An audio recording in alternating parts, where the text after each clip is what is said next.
Hello दोस्तों, फिर से न्यू ब्लॉग में आप सभी लोग का स्वागत है। मैं लक्ष्मण राथ। मैं गया हूँ पंचेश्वर महादेव पचूरा गंडियाल अल्मोड़ा चौरासी में। आज जो है शिव महापुराण की कथा अंतिम दिन है और अभी हवन हो रहा है और भंडारा भी होना है। इस ब्लॉग को लास्ट तक जरूर देखें।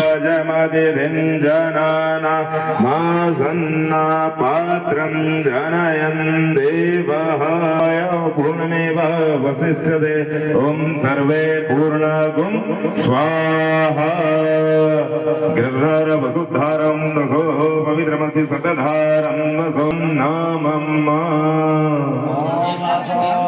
पवित्रमसि सतधारं वसो पवित्रमसि सहस्रधारं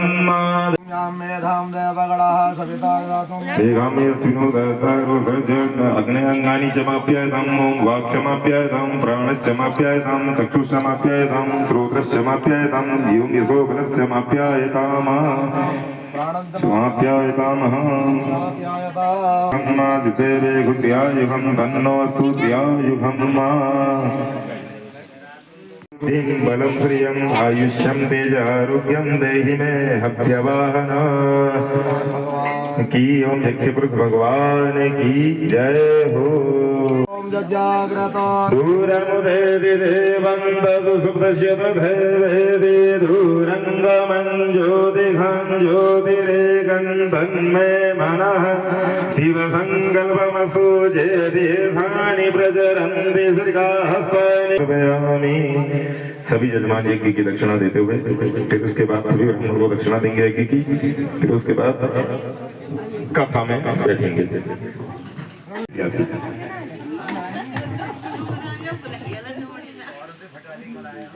बोलने के लिए आ रखे माता जी, बोल ही रहे हैं।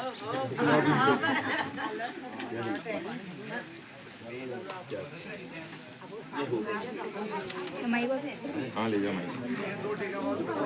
लगा तो मृत्यु की समय हमारा यहाँ हमारा खोपड़ियां फटेगी और यहाँ से हमारे प्राण निकलेंगे। यदि किसी जीव के महाराज इस ब्रह्मरंध्र के फट जाने से प्राण निकल रह जाएंगे और मुख से कुछ और ही महाराज बुरी बात संसार में स्थापित कर देंगे। इसलिए कह रहे हैं विषय लोलता, संसार में विषयों में ही इसी कारण हम भटकते रहेंगे और मोक्ष नहीं प्राप्त हो पाएगा। इसलिए हम जीवों को यज्ञ की आवश्यकता कही गई है। यत्वनम यज्ञशीलानाम देवस्यम तत्तिवर्धता। जो यज्ञ जिन जीवों का धन यज्ञ में लगता है, जिनका धन यज्ञ आदि में लगता है, श्रेष्ठ कार्यों में लगता है, क्योंकि हमारे धन के 3 भाग हैं, दान, भोग और नाश। तो इसलिए 100 कमाए तो 10 दान के लिए बचाना चाहिए। बोले महाराज 40 अपनी आजीविका भविष्य के लिए बचाना चाहिए। देवाश्याम तत्तरुबुदा, जो यज्ञ के हेतु जो धन होता है, जो 10 आप बचा के रखे हैं, उन्हीं को अच्छे कार्यों में लगाना चाहिए। देव धन होगा, वो धन पीढ़ियों तक चलता जाएगा। यदि दान में हमारा जो दान का हिस्सा है उसे भी हम खा रहे हैं, भोग ले रहे हैं, तो कह रहे हैं कि तीसरी पीढ़ी में कुल में एक ऐसा पैदा होगा जो सारे धन को नष्ट कर देगा। इस कारण हम जीवों को यज्ञ की आवश्यकता है। यज्ञ करने वाले अग्नि में जब आप आहुति देते हैं तो अग्नि में तिल इसलिए उसमें रखा जाता है, तिल से वातावरण के रोगाणु जितने हैं वायुमंडल के, वे नष्ट होते हैं। वायुमंडल में रोगाणु नष्ट होंगे तो जब वर्षा होगी, वर्षा के साथ फिर धरती पर शुद्ध जल आएगा, वर्षा का जल, जिससे कि धरती पर रोग से मुक्ति होगी। इसलिए वायुमंडल की शुद्धता के लिए हवन की आवश्यकता है। आम की काष्ठ में, आम की समिधा में गाय के घी, गौ माता के घृत और तिल जो ही महाराज एकत्रित होकर के हवन में जो ही वहां आहुत होता है, जलता है, तो करोड़ों करोड़ टन ऑक्सीजन तैयार हो जाता है।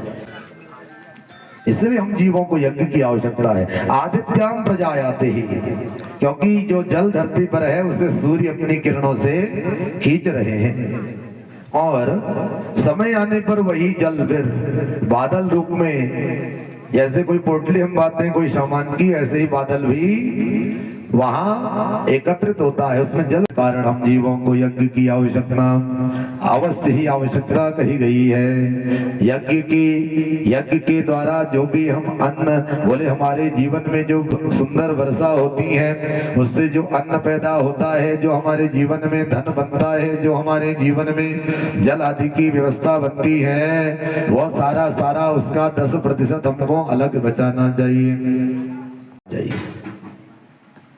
आप सभी ने यहाँ पर यज्ञ बड़े भाव से उपस्थित किया है, बड़ी श्रद्धा से। महाराज कुछ अंदर रख के सारी सामग्री समेटते हैं रसोई से, ऊपर से हम चिल्ला देते हैं, ऐसे मत करो, ऐसे मत करो, ऐसे मत खाओ, वैसे मत खाओ।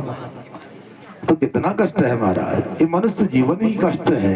मनुष्य जीवन में जब मारा करत कष्ट पा वही फल सोई, जो कष्ट करे वही फल पाता है। घर को गए, फिर घर पता नहीं कैसे भोजन बनाया कि नहीं बनाया, कोई पता नहीं। तो आपने बड़े भाव से यज्ञ किया है। अन्नहीनम राष्ट्रद्रोही मंत्रहीनम दुर्दुजा दीक्षितम दक्षिणाहीनम नास्ति यज्ञ समम रिपुः। कह रहे हैं कि यज्ञ, अन्नहीन जो यज्ञ होता है वहां उस क्षेत्र के लिए हानिकारक कहा गया है। तो यहाँ अन्न की कमी नहीं हुई, रोज भंडारा भी हो रहा है, रोज हरी सब्जी हमको भी मिल रही है। कल वाले नहीं लाए, कल वाले जजमान कंजूस थे। पापड़ हो रहा है यहाँ पर, वहां हो रहा है पापड़, अब मेरी हिम्मत नहीं बनी वहां लेके आने की। मैं ढूंढ के आया, पापड़ मिला नहीं, थोड़ा सा मिला, एक ही दिन मिला। तो इससे इन वस्तुओं का उपयोग हमको करना चाहिए। बड़ी सुंदर महाराज व्यवस्था है। तो आप सभी ने अन्नहीन यज्ञ भी नहीं किया है, अन्न की प्रचुरता है। मंत्रहीनम किया था अभी, मैंने कहा कहीं भाग तो नहीं गया, घाटा उसी का है। यज्ञ के बाद सबने दक्षिणा दिया मोटी मोटी, अब यहाँ नहीं रहा मोटा तो भैया दक्षिणा भी गई, रही दक्षिणा तो गई दक्षिणा है। नहीं अब देने की जरूरत ही नहीं है।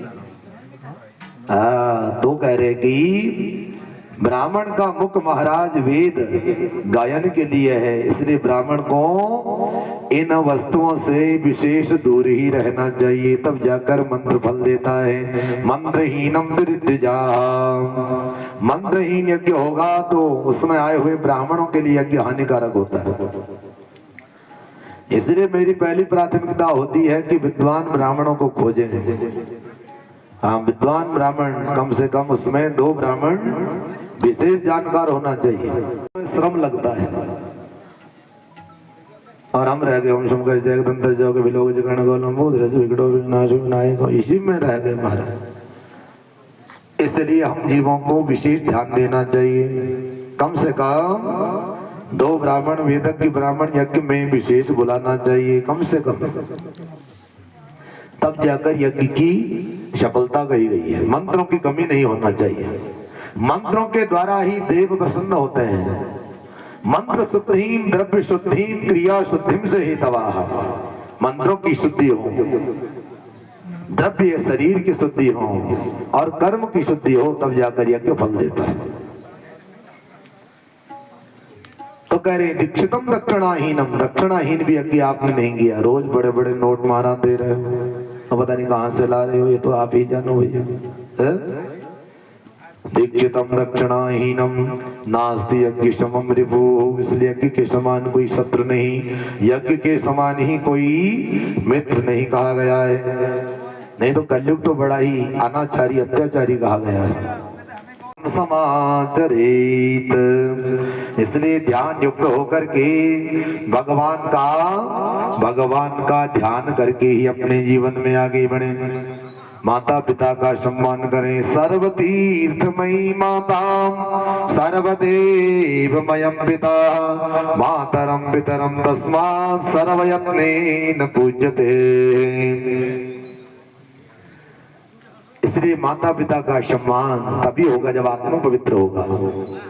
तो माता पिता कैसे हमारे जीवन में है? सर्वतीर्थमयी माता, माता ही तीर्थों के तुल्य है। सर्वदेवमयम पिता, पिता देवों के समान है, इसलिए मातरम पितरम तस्मात् सर्वयत्नेन पूज्यते। माता पिता ही ध्यानस्थ होके करें। 10 लक्षणानि धर्मस्यम ये विप्रासमधीयते। 10 लक्षणों को जो जीवन में बनाते हैं उनके जीवन में आनंद की अनुभूति होती है। धर्म का पहला लक्षण है संतोष जीवन में रखें। संतोष होगा तो दूसरों को क्षमा करेंगे, तो क्षमा का भाव रखें। तीसरा है मन को वश में रखना। चौथा है न्याय से धन कमाना। पांचवा है पवित्रता को धारण करना। छठा है बुद्धि की एकाग्रता को ध्यान देना। सातवां है रोज विद्या को पढ़ना। आठवां धर्म का लक्षण है सत्य का पालन करना। नौवां लक्षण है कभी क्रोध नहीं करना। और 10वां लक्षण है अपनी इंद्रियों को वश में रख लेना। 10 लक्षणों को अपने जीवन में अपनाएं और दोनों हाथों से माल पुआ खावें। भक्तवत्सल भगवान की। इतने में 88,000 महात्माओं को सूत जी ने अंतिम उपदेश कर ही डाला है। कहा भैया इस संसार में कमी ढूंढेंगे तो सब में कमी मिलेगी।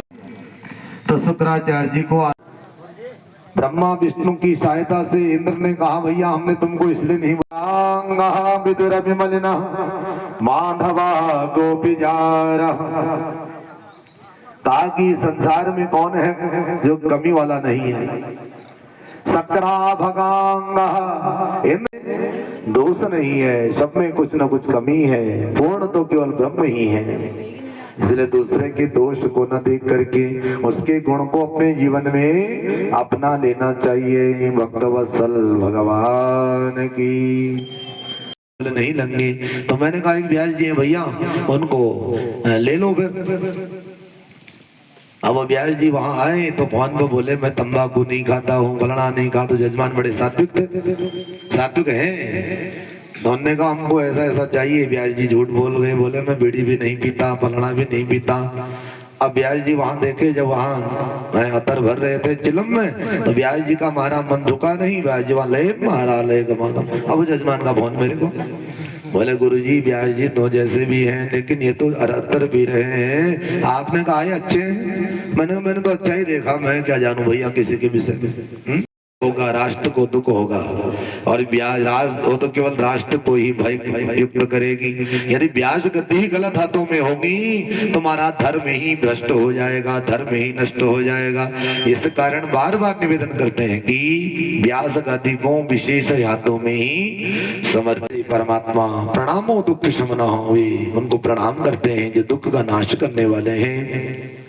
कुछ प्रकार की सुख वैभव आप सभी के जीवन में बनाए, सभी के जीवन में आनंद की अनुभूति हो, आनंद वर्षा हो। इसी कामना के साथ हम और आप यजमान जी कुछ कहेंगे, आप कुछ कहेंगे, आप बुजुर्ग भी हैं तो 2 शब्द आप कहेंगे, और फिर हमारी समिति के अध्यक्ष जी 2 शब्द कहेंगे। अध्यक्ष व्यास जी महोदय एंड मंडली, पंच परमेश्वर कार्य समिति एवं क्षेत्रीय जनता एवं सभी दर्शकगणों को मैं अपनी अर्धांगिनी सहित आपको सत नमन करता हूँ। तो मेरे लिए बहुत भाग्य की समय वो भाग्य का क्षण है कि इस सावन मास में मैं इस पावक धरती पर भगवान शिव की आराध्य होकर करके आराध्य में संलग्न रहा हूँ।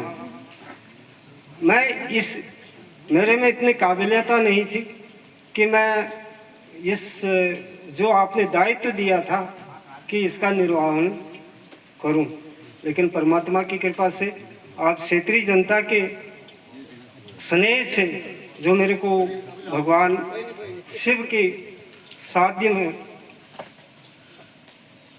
दायित्व निभाने का बहुत आभारी हूँ, तथा इस क्षेत्र की तथा सभी लोगों खुशहाल रहे, इनका जीवन आरोग्य रहे, धन धान्य हो, शांति हो, सभी के घरों में सुख शांति। बस जाए, मन मंदिर में बस जाए। ध्यान लगा मन को भी जगा, ध्यान लगा मन को भी जगा, ध्यान लगा मन को भी जगा, ध्यान लगा मन को। शिव की महिमा बतलाए, शिव की महिमा बतलाए। हो जाको जीत जिसे आपको जीतो, हो जाको जीत जिसे आपको जीतो। ये रसोई है दोस्तों, और नीचे जो है भंडारा हो रहा है। ये देखिए दोस्तों, लोग खाना खा रहे हैं।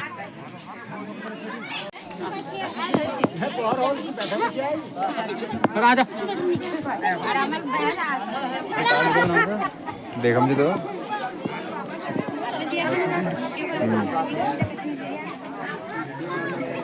यो हो हेलो गाइस। यो हो